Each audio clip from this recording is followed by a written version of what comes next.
Start करने का button होता है, कुछ भी। हाँ, ये पेन ऐसा रखना था तुम ऐसे रख दो, उनका बटन दब गया, स्टार्ट हो गई। अब तुम ढूंढते रहोगे भाई स्टॉप का बटन है कहाँ के, तुम उसको सही भी कर दोगे तब भी नहीं सुनना मुझे। हाँ, नॉन स्टॉप 24/, आपकी नहीं कर रहा।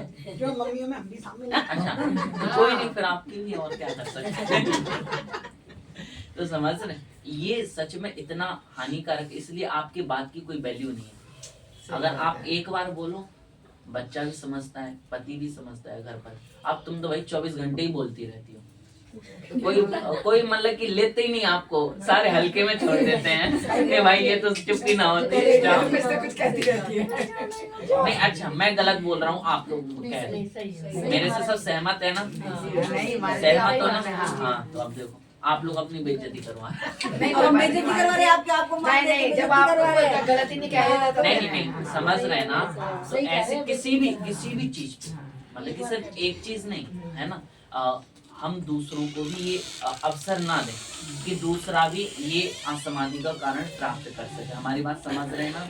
आप लोग अपने बच्चे को तसल्ली से हफ्ते में 15 दिन में, थोड़ा सा और सरल, हफ्ते में 15 दिन में एक बार बोलो। अच्छा, हफ्ते में 15 दिन में एक बार। हाँ, बढ़िया तसल्ली से बैठा लो, बेटे देखो अपन जैन कुल में पैदा हुए, धर्म करना है ना, और मंदिर जाने से कर्म करते हैं। ऐसा नहीं कि हमारे बड़े बूढ़े हम जैन हैं मंदिर जाना चाहिए, ये नहीं। लॉजिक बिल्कुल अच्छे दो जिससे बच्चा वास्तविकता में समझे। ऐसे तुम्हारे नहीं होता है, लॉजिक देना तो नहीं आता ना। तो पहले ज्ञान लो, फिर है ना, आप लोग ज्ञान लो, फिर उसके बाद लॉजिक कि हम कैसे बच्चों को मतलब कि धर्म से के प्रति जोड़ें और वो धर्म के प्रति बढ़े। ठीक है, ये चीज होगी।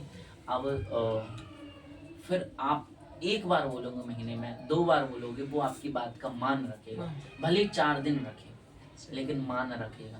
लेकिन तुम रोज ही, अब सवेरे से तुम्हारा 6 बजे से रेडियो बजा, 8 बजे तक उठ जाओ मंदिर चल जाओ, उठ जाओ मंदिर चल जाओ, उठ जाओ मंदिर चल जाओ। अब वो 4 बातें तुम्हें सुना देगा। भाई 2 घंटे तुमने सोने ही नहीं दिया, तो ये जो नींद और खराब कर दी। हाँ बिल्कुल, निश्चित रूप से।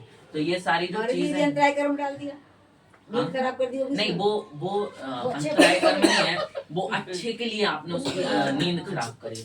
अगर आपके भाव कैसे हैं, यदि आपके भाव ये हैं कि भाई ये सो रहा है, इसको सोने नहीं देना, तो अंतराय है। और यदि आपने उसके भले के लिए, भाई सो रहा है, सारा दिन सोता रहता, सारी रात सोता रहता, इसको उठाओ, उठ के पढ़ाओ, लिखाओ, कुछ काबिल बने। भाई तो बन चुका है, अब ये जो नालायक 1-2 और रह रहे हैं, तो ये कितना भलाई है भाई, लाइफ बनेगी, थोड़ी सी इज्जत मिल जाएगी 4 लोगों के बीच में, हाँ कि भाई पढ़ी लिखी है। तो ये जो सारी चीजें होती हैं तो हमारी भलाई है ना। तो इसके ऊपर अगर ऐसे बच्चों के ऊपर पानी भी डाल दिया जाए तो भी कोई हानि नहीं, सर्दी में बिल्कुल कोई।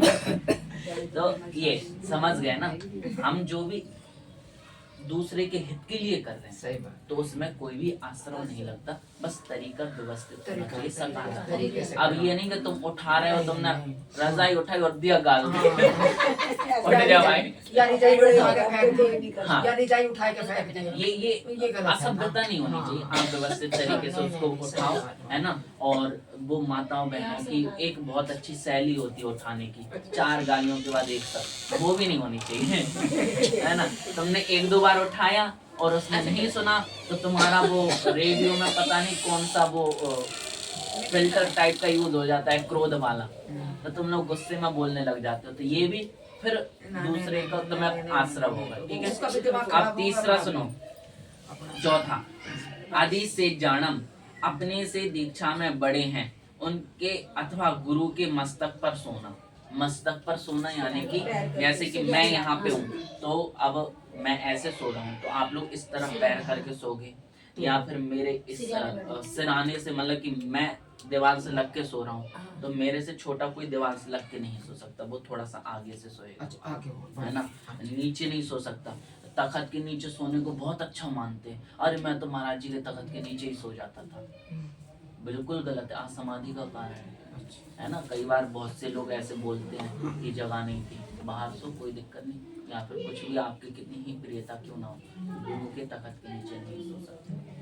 ठीक है। और उनसे लग के नहीं सो सकते, उनसे लग के नहीं बैठ सकते, पीछे से नहीं बैठ सकते, बराबर से नहीं बैठ सकते, है ना। प्रवचन भी तो सुनना है। ऐसे ऐसे तो सो सकते हाँ, लेकिन थोड़ा सा आगे आगे होके जैसे अब मेरा तखत दीवार से लगा हुआ है, हाँ, तो आप भी अगर सो रहे होगे तो आपका तखत या पाटा दीवार से नहीं लगेगा, आगे से लगेगा, ठीक है।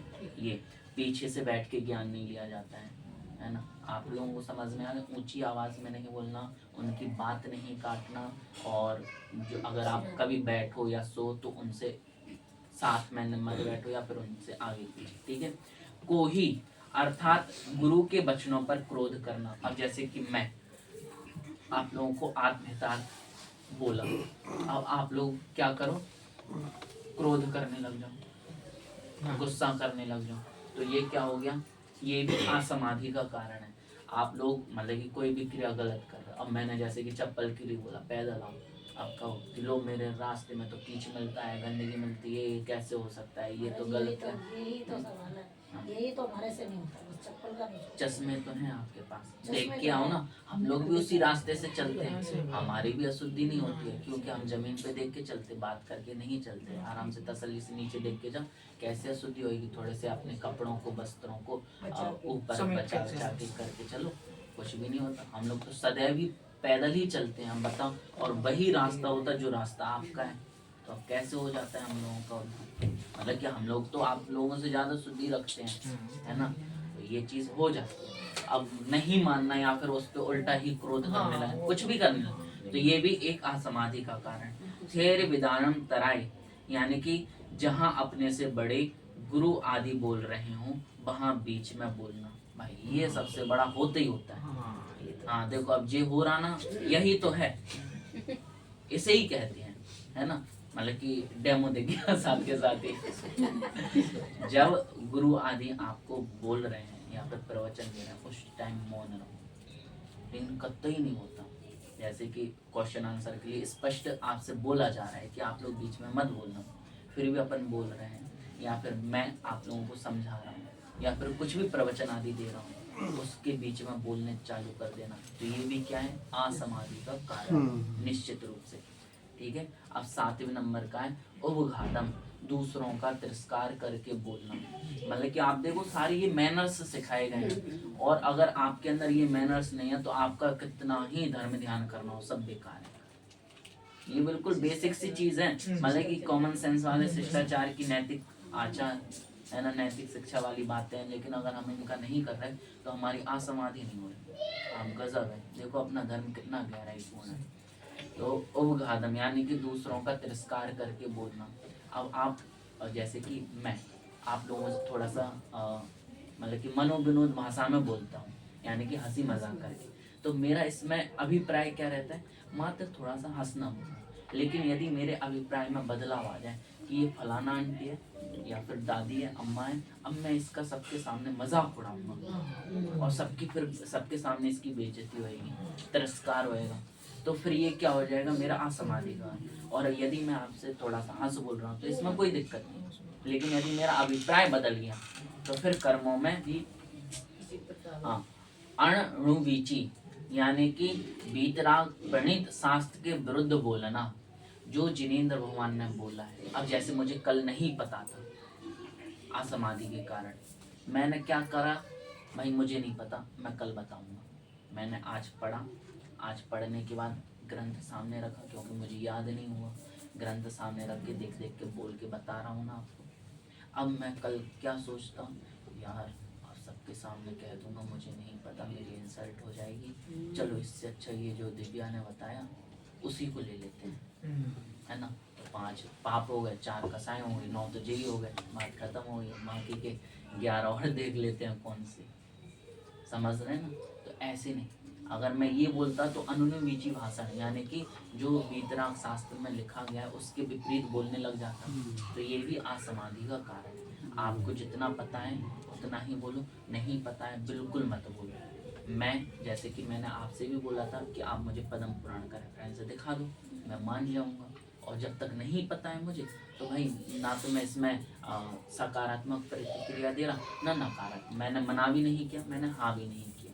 बस आप जो कह रहे हो ठीक है, लेकिन आप मुझे दिखा दो एक बार, मैं आपकी बात मान जाऊंगा 100%, क्योंकि वो बात आप नहीं कह रहे, फिर कौन कह रहा है?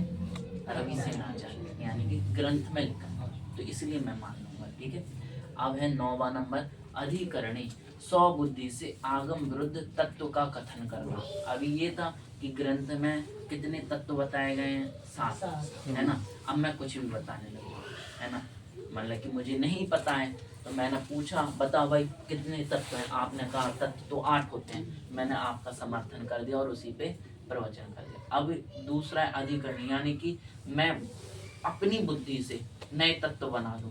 अब जैसे कि 7 तत्वों के नाम किसको पता है भैया? नहीं पता?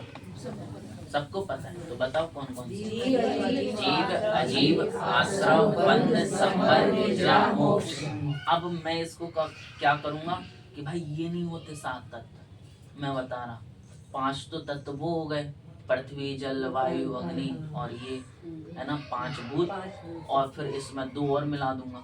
फिर मैंने क्या किया, 7 तत्वों को अपने ही दिमाग से बना दिया नया, कुछ का कुछ भी जोड़ दिया, जैसे कि मारिया जी के जीव ने कुछ का कुछ करके 363 मठ बना, तो ये भी क्या हो गया, है ना, ये भी असमाधि का कारण हो गया। 10वां कौन सा है? पिट्ठी मांस पड़िणियों, यानी कि पीठ का मांस खाना, अर्थात पीठ पीछे किसी की चुगली करना। बताओ, मतलब कि बिल्कुल प्राकृत में लिखा है पिट्ठी मांस पड़िणियों, यानी पिट्ठी मांस यानी कि पीठ का मांस, पड़िणियों यानी कि सेवन करना। अब आप सोचो कि पीठ पीछे बुराई करने को क्या बोला है? पीठ का मांस खाना। अब आप सोचो, तो जो पीठ पीछे चुगली की जाती है वो भी असमाधि का कारण है। आपको मेरी कोई बात अच्छी नहीं लग रही, बिल्कुल स्पष्टवादिता में देखो, यदि आप मेरे हितैषी हो तो आप मेरे मुंह पे बोलोगे, और यदि आप मेरे विद्वेषी हो तो निश्चित रूप से आप पीछे बोलोगे। अगर आप मेरे हितैषी नहीं हो, आप मेरा अहित चाहते हो, आप मेरा अपयश चाहते हो, आप मेरे से बुराई करते हो, तो मेरे मुंह पे क्यों बोलोगे? अगर बोल दिया तो मैं सुधार कर लूंगा। ऐसे सपोज करो आपको मेरी कोई बात अच्छी नहीं लगी, और अगर आपने मुझे बता दी तो मैं उस पर सुधार करूंगा, और आप मेरे पे सुधार नहीं चाहते, बस मेरा अपयश करना चाहते हो, तो फिर मेरी जगह और लोगों से कहोगे ये महाराज तो ऐसे हैं, ये महाराज तो ऐसे हैं, और आप लोग आपस में भी चुगली तो करते हैं, अपन एक दूसरे की बुराई करते हैं, निंदा करते हैं, तो ये भी होता है। तो अब जब भी करो ना, बस याद कर लेना, कर तो रहा हूँ लेकिन इससे मेरा मरण बिगड़ जाएगा। अंत भला सो और अंत खराब तो सब खराब। बस अब मैं तो कह ही नहीं रहा, आप ही कह रहे हैं। असमाही कलहम, यानी कि एक की बात दूसरे को कहकर झगड़ा पैदा कर देना। भाई ये भी अपन करते हैं, यहाँ लगाई वहाँ बुझाई, वहाँ लगाई यहाँ बुझाई, ये भी करते हैं, निश्चित रूप से सभी से होता है। तो अब जब लगाओ बुझाओ तब भी याद कर लेना। प्रदुमन करते हो? नहीं मार्जी में तो करते हैं। अब जब करो ना तो बस ये याद रख लेना बेटे, मैं कर तो रहा हूँ लेकिन इसका फल कितना बुरा है, कितना बुरा है। हॉस्पिटल में आप देखना है, अपने बच्चे को पीछे ना लो, शांति से बैठ जाओ, मूवी आ तो जैसे आप लोग ना, एक बार मैं सच में कहना चाहता हूँ कि जिसका मरण है निकट, ऐसे एक व्यक्ति को तड़फता हुआ देखो और उसके प्राण जाते हुए जरूर देखो। अगर आप लोगों को हकीकत में ना मिले तो आप लोग एक बार मोबाइल पे देखो कि तड़फते हुए मरते हुए व्यक्ति को देख रहा है तड़पते हुए।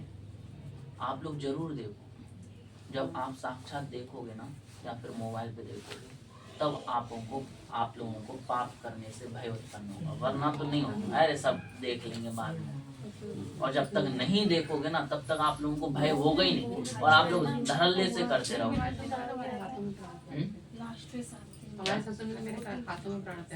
नहीं, प्राण त्यागना और बिल्कुल कष्ट में स्थिति में गहा गहा के रो रो के चिल्ला चिल्ला, हाँ तड़प तड़प के ऐसे,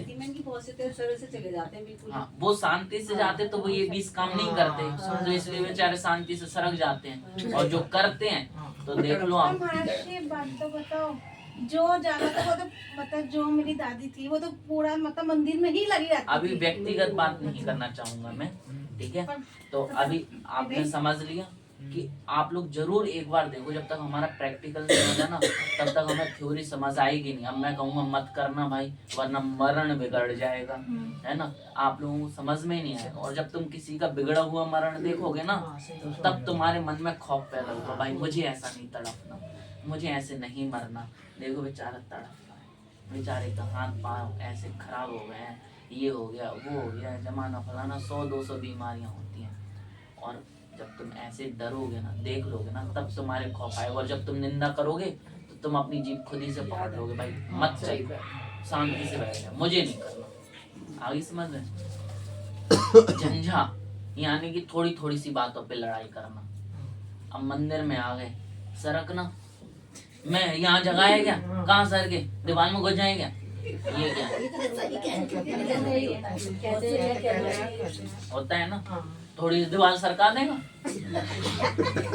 होता है ना। ये सारी चीजें क्या है, बिना बात के पंचायत करना। और सबसे ज्यादा क्या होता है, ये माता बहनों में ये देखा जाता है। सब नहीं ऐसे नहीं, मतलब कि ये नहीं है कि आप लोगों के प्रति हास्य करना चाहता हूँ, मैं सच कहना चाहता हूँ। और ये बिल्कुल साइंस से प्रूफ है, मतलब कि पुरुष का प्रेम अलग होता है और माता बहनों का प्रेम क्या होता है, वो जिससे प्रेम कर रही है ना वो क्या करेगी कि भाई पूरे दिन में जो पंचायत हुई है उसको सुनाएगी। और पुरुष क्या करेगा, भाई ये कुछ काम की भी बातें हैं जो तू मुझे सुना रही है 1 घंटे से, होता है कि नहीं होता, निश्चित है ना आप लोग। तो अब जो 1 घंटे की तुमने भाषण दिया उसको बिना बातों की, यही झंझा है भाई। हो गया, अब उसने 2 रोटी खाई, कौन सा बड़ा तीर मार लिया, तुमने 4 रोटी बना दी, तुमने कौन सा बड़ा तीर मार लिया। लेकिन सारी बातें सुनाना है, उन्होंने आज मेरे से ऐसा बोला, फिर मैंने ऐसा बोला, फिर उन्होंने ये उत्तर दिया, फिर मैंने ये उत्तर दिया। जो ये पूरी तुमने रामायण ए से लेके जेड तक गाई, क्या मतलब क्या। और अगर तुम लोग 1 घंटे वही शास्त्र की या फिर कुछ भी अन्य बात करते है ना धर्म की, तो तुम्हें भी लाभ होता। और जो पूरा सारा दिन मतलब कि व्यापार करके आया, ऑफिस में रह के आया, उसको भी लाभ होता। तो हम लोगों के ये नहीं होता। आप लोगों को अपने अंदर ये वाला गुण पैदा करना चाहिए और जो ये वाला अवगुण है इसको दबाना चाहिए, ठीक है। झंझा, हाँ। अब सद्य करे पड़ीदा यानी कि सबकी ध्वनि का तिरस्कार करके स्वयं बड़े जोर जोर से पढ़ना जिससे दूसरे अपना पाठ भूल जाएं। अब आपने देखा हो कई बार पूजा में होता है ना, या फिर स्वाहा, अपन ऐसी स्वाहा बोलो कि बेचारे सारे डर के भाग जाएं, क्या होगा। मतलब कि चलो ठीक है, स्वाहा अच्छे से बोलो, आनंद आए, लेकिन ऐसे भी ना बोलो कि भाई कोई डर ही जाए, ये चिल्ला रहे हो कि स्वाहा बोल रहे हो। या फिर ऐसी भी पूजा ना बोलो कि सारे तुम्ही तरफ देखें और सबकी आवाज बिल्कुल ही कान खराब हो जाए, आवाज सुनाई ना दे। तो जो ये अपन अलग तरीके से बोलने का ढंग है ना, ये भी क्या है, असमाधि का कारण। इसमें कोई भी एक मतलब कि ऐसा नहीं है कि भाई तुमने बहुत बड़ा अपराध किया हो, कितना छोटे छोटे से अपराध बता रहे हैं और इन अपराध के फल कितने दुष्फल हैं। क्योंकि कसायों की तीव्रता कैसे आती है, इन्हीं चीजों से। मतलब कि आप देखो, जो आज बिल्कुल साथ बैठ के पूजा कर रहे हैं और वो कल अलग अलग पूजा करना प्रारंभ कर रहे हैं और मन में द्वेष भाव उत्पन्न हो रहा है, किन बातों से हो रहा, मात्र इन्हीं सब से, इन्हीं सब बातों से ना, कि आपने थोड़ा सा कुछ कह दिया उसके दिमाग खराब हो गया, ठीक है। अब हाँ, एषणा समिति रहित आहार करना, यानी कि जब अपन भोजन करते, चलो आप लोग शुद्ध भोजन नहीं करते, ठीक है, फिर भी एक बार देख के तो भोजन करो। हाँ, अंतराय मत करो। आपके अगर बाल आ गया तो बिल्कुल भी अंतराय मत करो, लेकिन वो कटोरी या फिर वो रोटी अलग कर दो, इतना तो हो सकता है। लेकिन अपन टीवी में बिना मोबाइल बिना टीवी के खाना हो ही नहीं सकता। और ये पता, बच्चों का बिल्कुल इसमें गलती नहीं, सारी माओ ने बिगाड़ा है, सारी माओ ने अपनी आफत को शांत कराने के लिए बैठे मोबाइल, अब 1 घंटे के लिए फ्री शांत। अब खाना नहीं खा रहा, पहले की माएं जब मोबाइल टीवी नहीं होते तो क्या करती थी, 1 घंटा उसके पीछे घूमती थी। अब तुम्हें घूमना नहीं है, तुम्हें शांति से खिलाना है, उसके आगे रख दिया मोबाइल और उसके मुंह में ठूस दे गए, उसको पता ही नहीं है तुमने खिलाया क्या, उसके स्वाद ही नहीं आ पा रहा, उसका दिमाग कहाँ पे है। कितना खिलाई है भी नहीं पता। बस ठीक है। अब सूर धमाण भोजी यानी कि जिस भोजन से प्रमाद आवे ऐसा गरिष्ठ भोजन सेवन करना। अब ये भी भाई बहुत होता है। अब अपन लोग खा तो लेते हैं, अब जैसे दाल बाटी बनेगी, हमें पता है एक खाएंगे दो खाएंगे बढ़िया रहेगा, लेकिन फिर भी 4-6 आते ही साथ। अब हमें पता है कि भाई इतना ओवर हो गया है, फिर भी उसके ऊपर लस्सी पी लेंगे, मतलब कि इतना गरिष्ठ भोजन कर लेंगे कि फिर सीधा आके बिस्तर पे डले और आप समझ में आ रहा, मतलब कि गृद्धतापूर्ण भोजन करना, किसी भी चीज के प्रति इतनी आसक्ति हो जाना कि हमारा सारा दिल दिमाग उसी में लगा रहे, तो ये भी बहुत गलत बात है। इस पे भी ध्यान रखना आप सभी लोग, है ना। गंगा गणी गो यानी कि बहुत अपराध करने वाला, अर्थात एक गण से दूसरे गण में निकाल देने वाला अपराध करना। यानी कि देखो अब आप लोगों के लिए मैं बता, जैसे कि हम लोगों के क्या होता है संघ में, यदि मैंने बहुत बड़ा अपराध किया तो हमारे गुरुजी अपने बड़े गुरुजी को हमें भेज देंगे कि जाओ तुम, जैसे मेरे गुरुजी कौन है, विराग सागर जी, मेरे गुरुजी कौन है, विनीचय सागर जी। तो अगर मैंने कोई बहुत बड़ा अपराध किया तो मेरे गुरुजी विराग सागर जी को सौंप देंगे, महाराज जी तुम इसको संभालो, ये मेरे बस का नहीं है ना। अब अगर विराग सागर जी के आगे मैंने वही अपराध किया तो विराग सागर जी फिर क्या करेंगे, अपने गुरुजी यानी अगर अब विमल सागर जी तो है नहीं, तो फिर उनकी नजर में जो भी श्रेष्ठ साधु होंगे उनके पास भेज देंगे। तो अब मैं उसको कंटिन्यू कर रहा, सुधार नहीं कर रहा, गलती एक बार होती है लेकिन बार बार दोहराना तो वो मर्जी हो जाती है। तो अब मैं मर्जी से वही अपराध करते जा रहा हूँ, तो जो ये हो रहा है ये भी असमाधि का कारण है। अब अपन लोग ग्रस्त अवस्था में ऐसे समझ लेते हैं कि भाई जो घरों के अलग अलग हो रहे हैं कि भाई हिस्से, हाँ, तो ये भी वही अपराध है। इतनी कलह करना, इतना लड़ाई झगड़ा करना, इतना अपराध करना किसी भी चीज को लेके कि भाई रहना दुश्वार हो जाना और फिर अलग अलग होना, तो ये भी आप लोगों के हिसाब से शक्कर खराब अदे यानी कि धूली से भरे हुए पैरों से जल में प्रवेश करना और गीले पैरों से धूली में प्रवेश करना, यानी कि ये हिंसा का कारण है। जैसे कि जल में जीव होते हैं, आपको पता है एक बूंद में असंख्यात जीव होते हैं। अब तुम्हारे पैर में कितनी सारी जल की बूंदें हैं, ठीक है, और तुमने सीधा वो पैर कहाँ रख दिए, धूल में रख दिए, मिट्टी में रख दिए। अब वो सीधा क्या हुआ, अब धूल मिट्टी से तुम्हारा जल सूख गया और वो जितने जीव थे सारे मर गए एक साथ। कितने सारे जीवों की तुमने हिंसा करी। अब ऐसे ही धूल से, अब जैसे धूल में आप अगर कभी भी धूल चढ़ रही होती है तो थोड़ा सा मुंह में धूल आ जाती है, अगर बहुत ज़्यादा उड़ रही होती है तो आप लोगों को पता टेस्ट भी आता है उसका, तीखा भी होता है ना, और कसाइला भी होता है। अब अगर हम इस धूल को मिट्टी में डालते हैं तो उस तीखेपन से, कसाइलेपन से जीवों की हिंसा हो जाती है। अब हमारे धूल में पैर भरे हुए हैं और मैंने सीधा पानी में पैर रख दिया, तो इससे भी हिंसा होती है, ठीक है। अपमान भोजी यानी कि अप्रमाण भोजन करना, अर्थात भूख से ज्यादा खाना, यानी कि मुझे भूख तो 4 रोटी की है लेकिन आज बढ़िया पराठे बने हुए, मैंने खा लिए 6-8 पराठे, तो यानी कि जो मेरी भूख थी उससे मैंने डबल भोजन कर लिया, ये भी दोष है। अकाल सज्जाओ, अकाल में स्वाध्याय करना, 7:30 बजे बस 3 रहते हैं 19 में। अकाल में स्वाध्याय करना है ना, यानी कि जो स्वाध्याय का समय नहीं है। अब आप लोगों को ये भी नहीं पता, ये भी चलो थोड़ा सा बड़ा विषय है। अकाल में स्वाध्याय करना यानी कि जो सिद्धांतिक ग्रंथ होते हैं, जैसे कि तत्वार सूत्र हो गया, समय सार हो गया, सठखंडागम हो गया, तिलोय प्रणति हो गया, ये जो ग्रंथ हैं ये हैं अकाल में स्वाध्याय नहीं करना चाहिए। यानी कि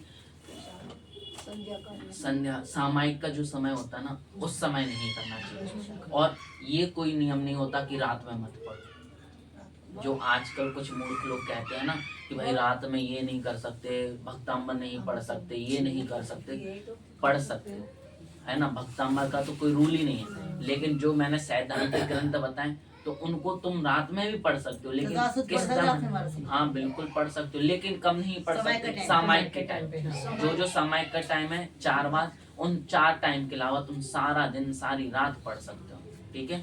अब अंतिम है अडिट, यानी कि बिना देखे उधर इधर उधर देखकर गमन करना, यानी कि जब अपन चलते हैं तो इस दुकान पे देख रहे हैं क्या मिल रहा है, इस दुकान जमीन पे देख ही ना रहे, पता चला गड्ढे में डले।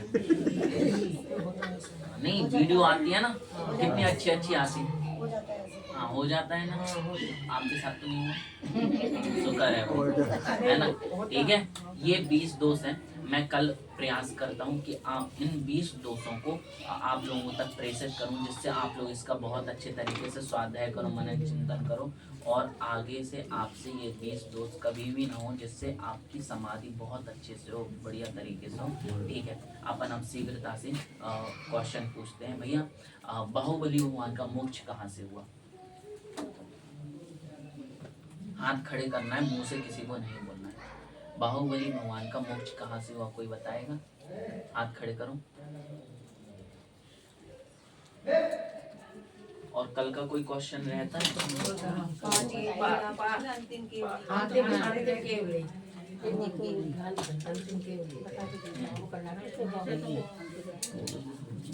भगवान की वो बता रहे थे आज। बताओ अम्मा। अच्छा, भद्रबाबू स्वामी आया है। नहीं बोधनपुर के केवली केवली बाहुबली का पूछ रहे हैं। केवली बता रहा कल बैठ जाओ। महाराज जी क्या पूछ रहे हैं? नहीं बता रहा कल केवली। अरे हाँ, बताओ। बाहुली वो तो भगवान ने मोक्ष लिए ना, मोक्ष कर गए ना, मोक्ष नहीं गए? भगवान कह रहे हैं बहुत गजब। बाहुबली भगवान है भाई, भगवान ही है बाहुबली। हाँ, सिर्फ 24 भगवान नहीं होते, बहुत से भगवान हैं। चल बताओ, कोई बताएगा? किसी को पता है? हाँ, शायद नहीं, हाथ खड़े करो। हाँ, अब बोलो। हाँ, बिल्कुल सही आंसर। एक बार जोरदार ताली हो जाओ। आप बोधनपुर से मोक्ष गए, है ना? ठीक है। आप अब दूसरा क्वेश्चन क्या है कि पंचम काल में अंतिम केवली कौन से मोक्ष गए? अम्मा, तुम्हारा आंसर गलत है। बताओ। हाँ, कोई नहीं, कच्चा कच्चा बताओ। श्रीधर के। हाँ, वेरी गुड, बहुत सही आंसर। श्रीधर केवली। जो आपने भद्रबाहु बोला वो श्रुत केवली थे। अच्छा जी। हाँ, केवली नहीं थे, श्रुत केवली।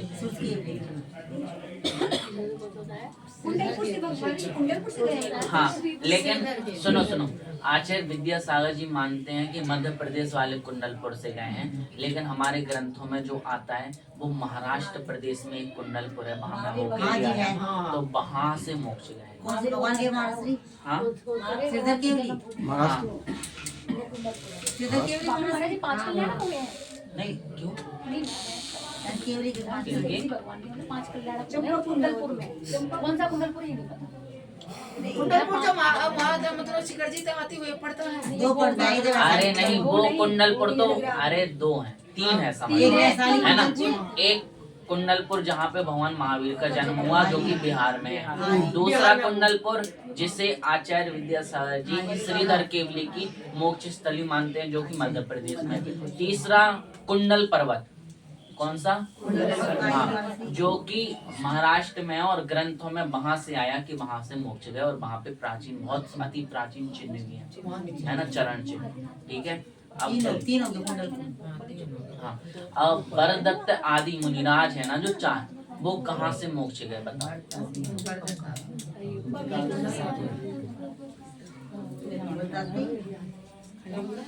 बताओ गजब।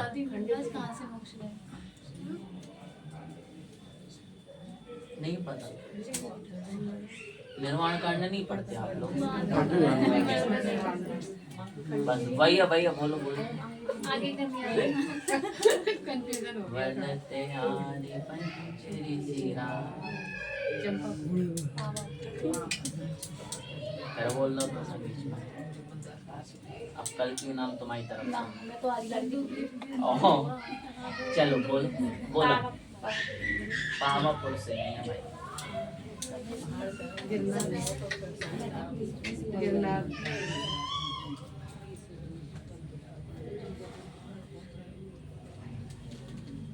रे सिंधी गिरी नहीं नाना। पार्टनर भगवान का समोशन है। हाँ, और ये बरदत्तादी कौन है? वो जो उन्हीं के गणधर हैं, है ना? ठीक है भैया, चलिए अब रे सिंधी गिरी, अब मैं नहीं बता दिया इसका कोई, ठीक है। अब दूसरा है जो कृष्ण के पुत्र थे प्रद्युम्न कुमार, उनका मोक्ष कहाँ से हुआ? हाथ खड़े करना है, मुंह से नहीं बोलना। आंटी बताओ। गिरनार पर्वत, बिल्कुल सही आंसर।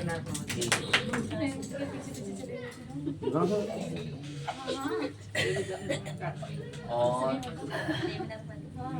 भाई एक ऐसी जगह का नाम बताओ जहाँ से 2 चक्रवर्ती और 10 कामदेव मोक्ष गए। 2 चक्रवर्ती गए और 10 कामदेव मोक्ष गए, ऐसी जगह का नाम बताओ।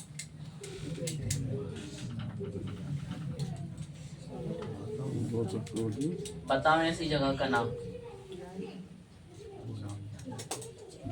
जल्दी से बताओ। नहीं पता?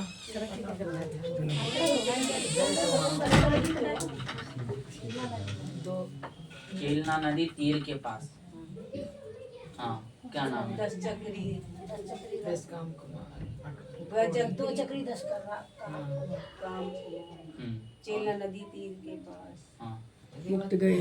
तो जगह का नाम बताओ, पास नहीं। तट के पास रावण का है ना, रावण। हाँ बताओ, इनाम नहीं देंगे। कुछ ऐसी है। उठकोड़ी हाँ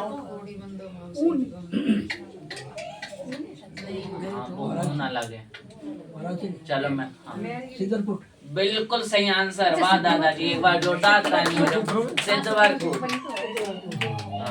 चलो अच्छा, स्वर्णभद्र आदि जो 4 मुनिराज हैं वो कहाँ से मोक्ष गए? बिल्कुल आप लोग भाई हर मोक्ष कल्याणक पे पढ़ते हो तुम लोग निर्वाण कांड, तो याद क्यों नहीं रहता? वो तो समझने का है।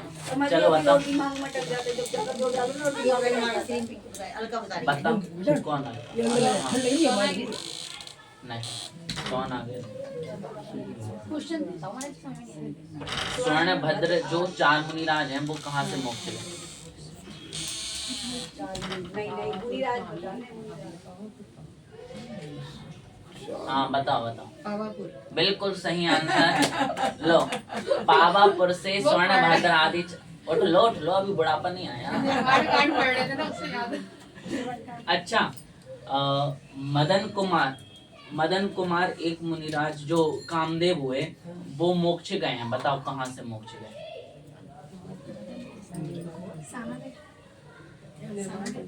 सागा नहीं। हाँ चलिए बताओ, जल्दी से बताओ, कोई क्वेश्चन और तो नहीं रहता अपना पुराना?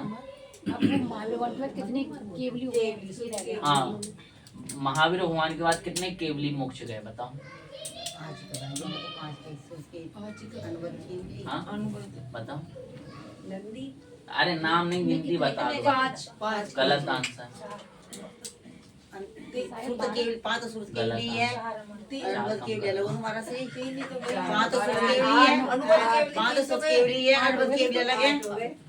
आठ मुनिराज वहां से मोक्ष, ठीक है।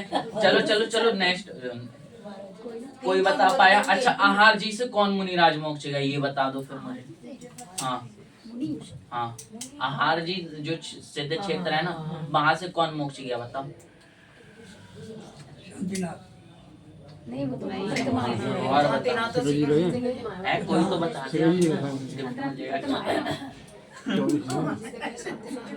नहीं वो तो वहां से गए। ओए बता दे, मैंने अभी प्रद्युमन कुमार का बोला था, उसी का बता देता। ये भी प्रद्युमन कुमार बैठे हैं, बताओ। हाँ नहीं बताया ना? नहीं, आहार जी से कौन मोक्ष गए? आप ही ने बताया, मदन कुमार मुनि। हाँ, मदन कुमार जो मुनिराज हैं वो आहार जी से मोक्ष गए हैं, बताओ। तुम लोगों को कुछ भी नहीं पता। अच्छा चलो, एक बिल्कुल सिंपल सी चीज बताओ, जो अपन लोग सिद्ध क्षेत्र की वंदना करते तो उसका फल कितना मिलता है? ये एक कोड़ा कोड़ी क्या होता है बताओ? चलो अच्छा, बच्चों से पूछ रहा, सम्य शिखर से कितने भवानी मोक्ष गए? सम्य शिखर से कितने भवानी मोक्ष गए? बता भैया। Very good answer. आ जाओ। और ये बताओ, उल्टे यानी कि जैसे अगर अपन सीधे बता। महाराज जी यही वाला क्वेश्चन कर। हाँ बता क्या? 24 तीर्थंकरों के उल्टे होते हैं। नहीं, मैं भाई तो मैंने क्वेश्चन बदल दिया ना। उल्टे से मुझे बताओ 19वें तीर्थंकर कौन होंगे बच्चों से? उल्टे। हाँ, जैसे कि अगर सीधे बोलते हैं तो मुनि सुब्रत जी हैं 19वें सीधे से। सीधे से तो 20 अब मुझे उल्टे से जानना है, तो अब मैं सही बोल दूंगा तो फिर बताओ भैया, कोई बताओ। बता रही महाराज जी, ये बता रही। हाँ बता जी।